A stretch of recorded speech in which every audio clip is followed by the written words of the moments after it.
Good morning, everybody. I'm going to try this again. If it works, great. If not, I'll record a video and post it up later. So what I was saying was my name is Deborah Byrne. I'm from Deborah Byrne Psychology Services, known across social media as DBpsychology, and I'm going to talk about common relationship mistakes this morning. That happen in a marriage or a partnership. So I'm not talking about a new relationship. I'm talking about when the relationship is much more established. It's been going for a few years, and the rose-tinted glasses have come off, and we're living together. This is somebody you're living with.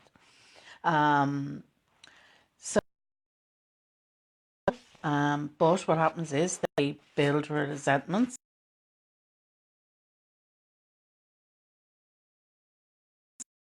and they build over time.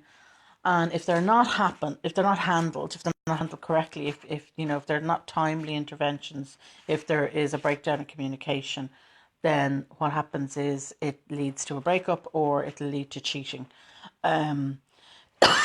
Sorry. Sorry. So basically what is happening here is you have or communication problems, and the trust is broken in the relationship. And I'll explain all that as I go through. Now, there are 15 of these. That's an awful lot. And so I'm going to have to go through them very quickly. And I would recommend then that you go and you read the blog, which you can find at DeborahByrnePsychologyServices.com. I'll be flying through some of them a bit more quickly than others, but bear with me. I'd be on all morning if I went through them all in detail. So the first one is letting each other down in small ways. And we can all be very guilty of doing that to any relationship that we're in. But if we're doing it in a partnership or a marriage, it can really lead to a lot of fighting. So things like forgetting to do things, guys, these are little tiny things that you wouldn't think, I only forgot it once, or I didn't stop to think before maybe I said something or I did something, or I went out with the friends instead of coming home, knowing that the partner's at home stressed with the kids. Maybe I didn't even stop to think about that. Not pulling your weight around the home. Big one. That's a big one. If you're not, one person's been left to do a lot of the things, not taking responsibility for your share of the finances. And I don't mean paying the bills. I mean working through the bills or leaving all that responsibility just to the one partner. Talking about taking people to for granted. It is just disrespectful. It is a form of being disrespectful, and it will diminish the trust in the relationship. If somebody is also lying on top of that, then that's a major red flag. So that's one to think about. If somebody's also, letting you down in small ways, and they're also lying about it, give the excuses or lies, well, then that could be a major red flag. So have a think about that one. 2 is keeping your concerns to yourself. Again, we may have very good intentions for keeping our concerns to ourselves, but stress will be picked up by your partner. They are then going to escalate that in their head to think worse. It's going to be a worse scenario than what it really is, for the most part. Start telling somebody else or talk to somebody else about it. Now, I'm not talking about talking to a GP or talking to your therapist or something like that. I'm not talking about something like that.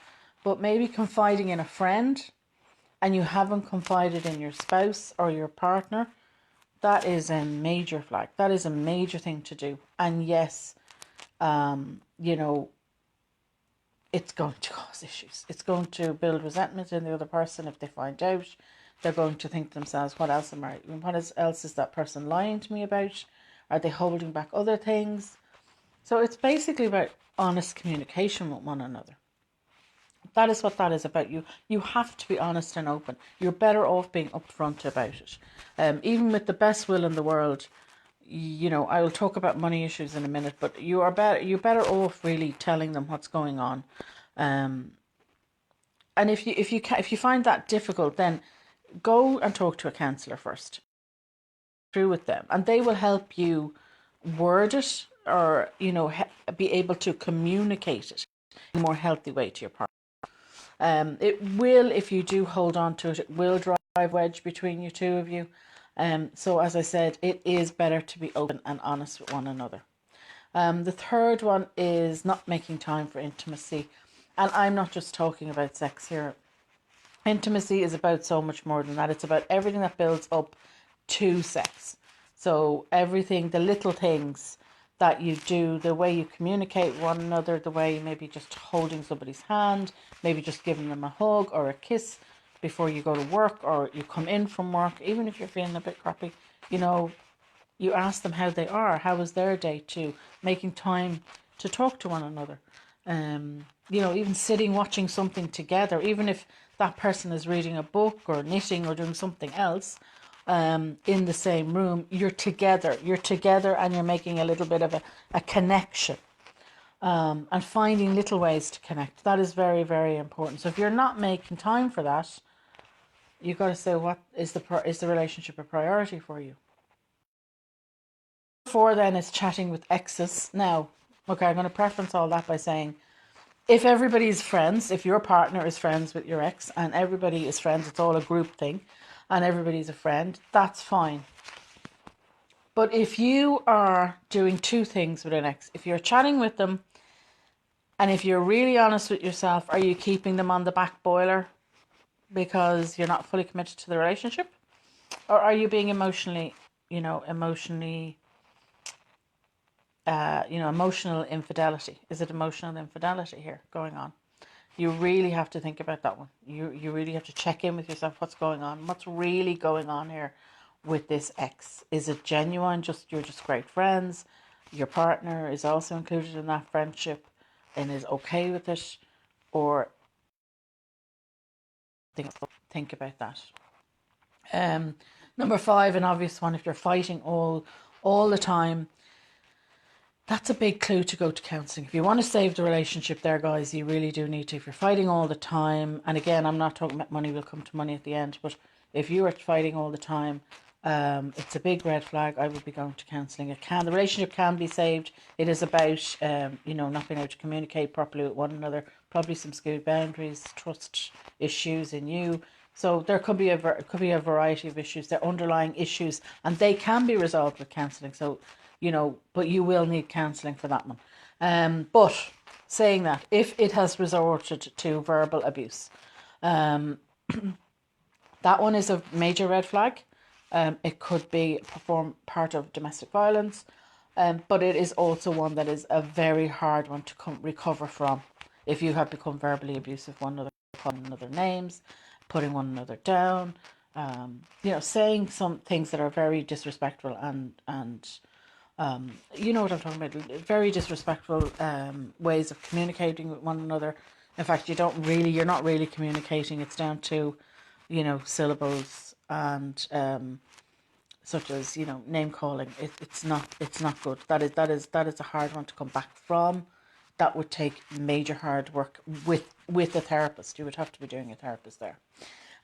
Number 6, again, another major red flag would be if the relationship is no longer a priority for you. If you've left, there's a lot of ways to leave the relationship, but if you are basically by not making the relationship a priority, you are communicating to the other person that they are not a priority, and you're no longer invested in this relationship. So that would be a major red flag.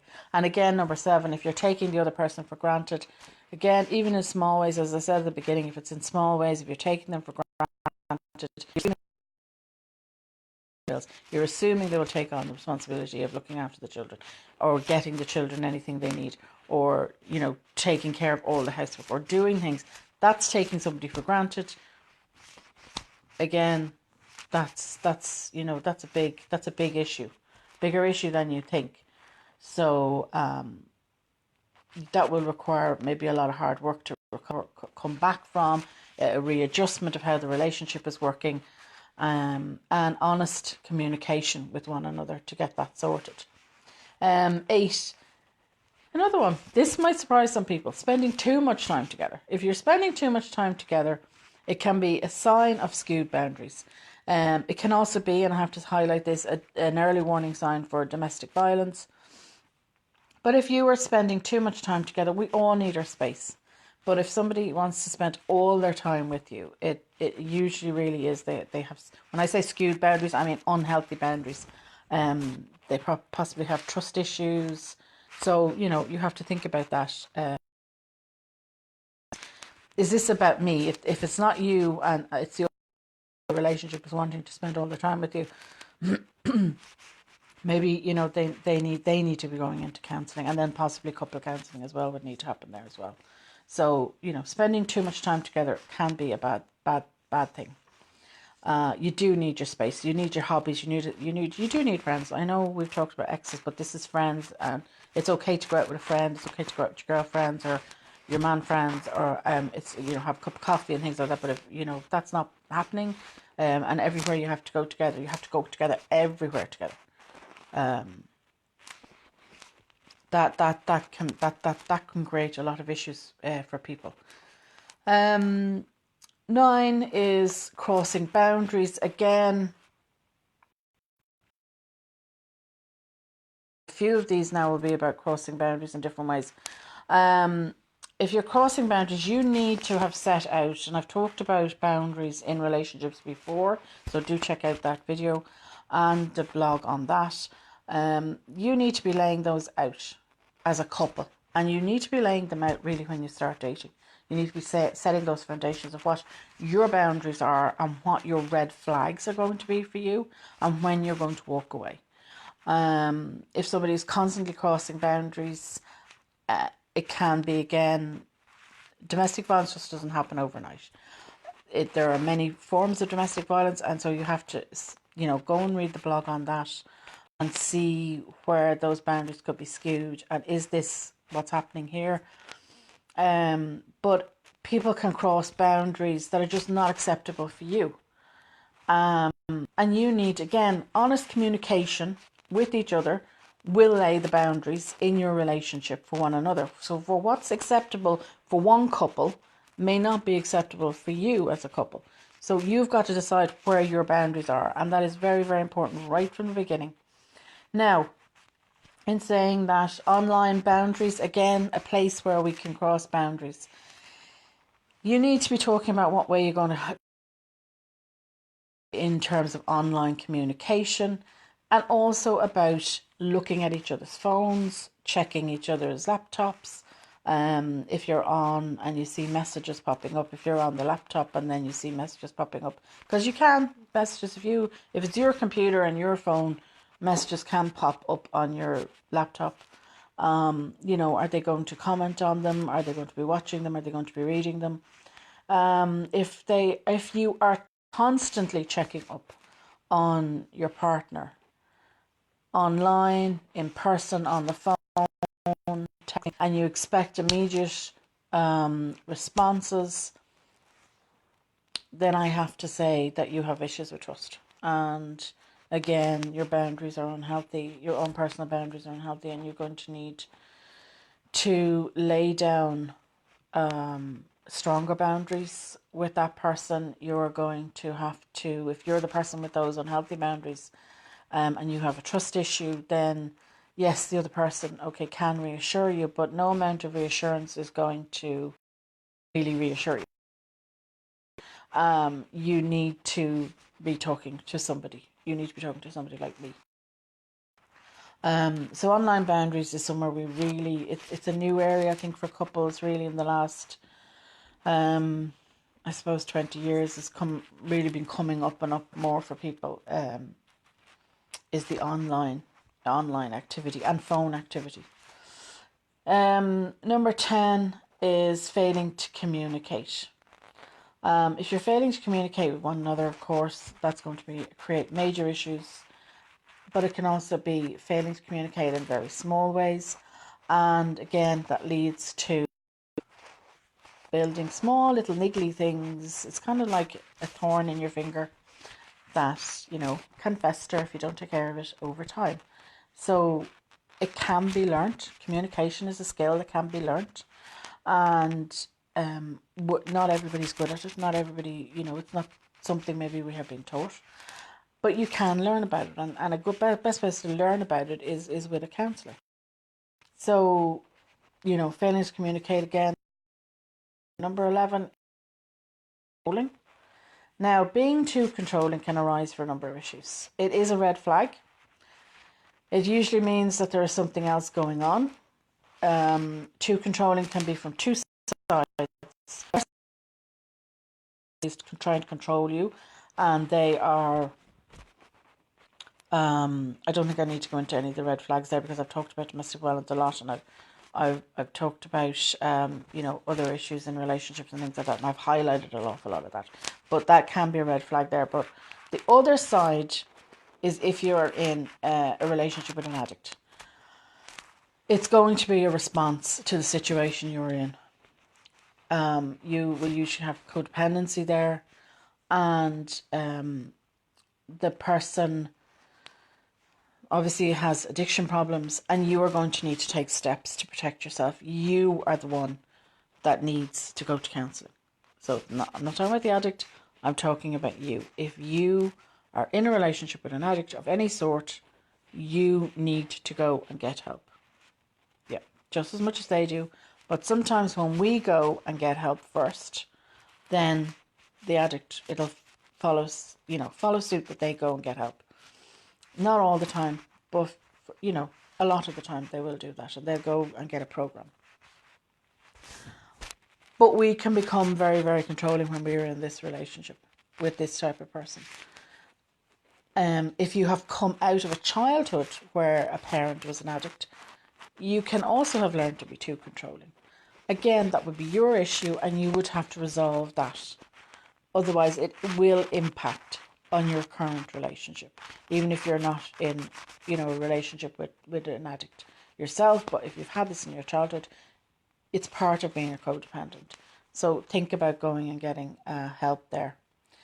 12 is keeping secrets. Again, this is not about concerns. This is more about a secret. It can be a major red flag. Of course, it wasn't. That's a major. But if it's if you're keeping secrets to do with money, maybe you've run up debt and you didn't want your partner to know about it, usually the person is full of shame and guilt if they're keeping a secret, and they feel they have let you down as their partner. It would be something you would need to have counselling for, and if it's something to do with money, you would need to be very practical, and rowing about it, fighting about it is not going to solve it might make you feel a bit better at the start, but it's not going to resolve the issue, and you need to get the practical support there, and I'll talk about a little bit more about money in a minute. So privacy, invasion of privacy, again, that would be a trust issue. If somebody's invading your privacy, and as I spoke about a few minutes, any sort of privacy, you need your space, you need to have private thoughts, private moments, maybe reading your journal, reading your diary, where are you going, if you have a diary and you planning out your work week and things like that, and they're constantly checking it and things like that, all invasion of privacy, and all trust based around mistrust. They do not trust you, or they don't trust other human beings in general. So an issue you would definitely, of course, it's going to have a major impact and could lead to cheating, and it will possibly, well, more likely break up the relationship. So if you want to resolve this, you need to go and get help for it. 14, we talked about a little bit already, emotional infidelity. If you are, basically emotional infidelity means you are making yourself emotionally unavailable to your partner. That's the definition of it. You're making yourself emotionally unavailable. You are also giving your time, your energy to this new relationship, to this other relationship. And it is generally because there are underlying symptoms in the relationship that you're having with your current partner, your married, your spouse, whoever it is. And you are now investing that time and energy with somebody else. And you may think it isn't a big deal. It is a major deal. Because usually then that goes on for you to, it's a way of exiting the relationship, really.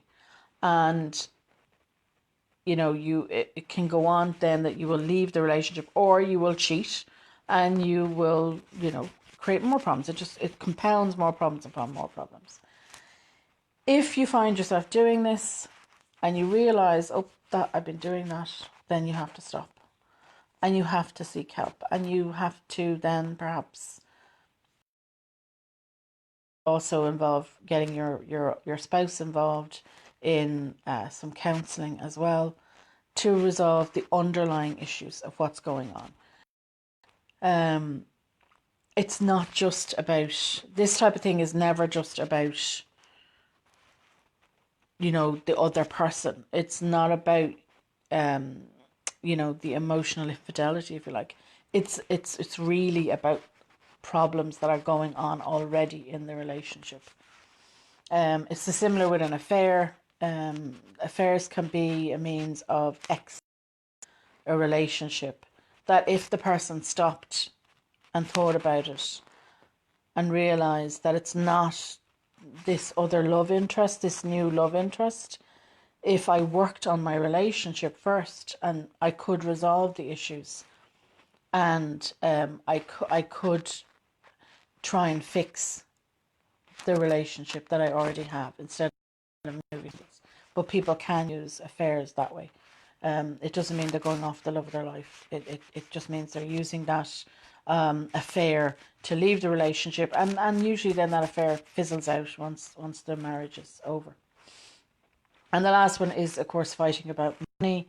And of course, yes, if you're constantly fighting about money, it can be good to have a fight and get things off your chest. It's a way we do it. It isn't a great way to do it, but it is. We all do it. It isn't a very practical way of resolving the issue. If you have problems with money, you're better off seeking legal advice, having good dialogue with one another, and getting, if you need practical information. In Ireland, it would be something like MABS, the Money Advisory Bureau service. They would be very good at helping people with money issues if it's that bad. Don't be afraid to reach out and do that. People are afraid. They tend to struggle on for a very long time before they go to some organisation, instead of going as quickly as possible when they run up debts. And again, money is one thing that couples fight about constantly. It's not unusual to do that. The way to resolve that, if it's a minor, if the money issues are minor, is again to sit down and be open and honest with one another, to get the get all the debts and things like out on the table, make a plan. And if you can't do that, that's when MABS comes into that plan, and get yourself back on track. If you don't do that, the stress is going to really eat up your relationship. It really can, for a couple, and that is when you end up seeing somebody like me, and it can be disastrous for a relationship, or it can lead to somebody being emotionally, cheating, or actually having an affair. The only thing I will say about money is, if you're in a relationship with an addict, you definitely need counselling, as I've said already. But you also need to take very practical steps to financially detach yourself from that person. You need to be protecting yourself, and if you have any children, protecting them financially from this person's addiction. That is very hard. That is a very hard thing to do, but I have talked about it. I have multiple blogs on addiction, on the different types of addiction, alcohol, drugs, and gambling addiction. There, do check them out. Very practical steps emotionally and financially that you can take to protect yourself if you're in a relationship with an addict. So do check that out. Now, it's been a very long blog, and I apologise. Just remember, the top priority is your relationship. If you do not put in the work now, at the end of the day, the money issues will ease, the stresses from work will ease, and the kids will have grown up and gone away. And you're left with the two of you. If you do not put the effort and time into that relationship, you won't have a relationship at the end of the day. You won't. You'll be two strangers living together. That's not a good thing. That is not what you want. You want a nurtured relationship. Always remember that you are a team, and you're supposed to work together as a team, like we do in work. We're a team. You need good communication for that. You need trust. You need mutual respect. But you also need to give each other time. And that can be hard. But we need to make that effort. We do really need to make that effort to give each other time. So I will leave it there. And if anybody has any questions, as always, just pop them in. And I'll answer them if I can. And just to say, there's a new book coming out.